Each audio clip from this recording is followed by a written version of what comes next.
আজকের আমার রেসিপি হলো ছোট ট্যাংরার ঝাল। ও মানে বাজার থেকে ট্যাংরা মাছগুলো কিনে কেটে দাদাভাই নিয়ে এসেছে।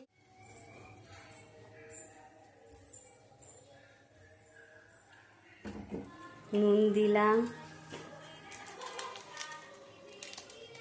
হলুদ দিলাম, তেল গরম হয়ে গেছে। এবারে নুন হলুদ মাখানো ছোট ট্যাংরাগুলো আমি কড়াইতে দিয়ে দিলাম।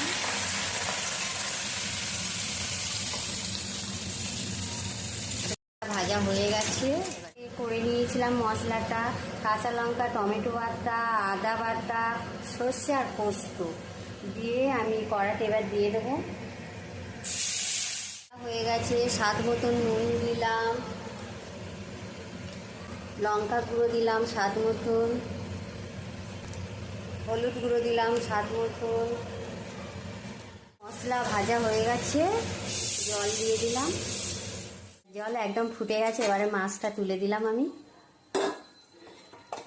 একটু ভালো করে ফুটুক।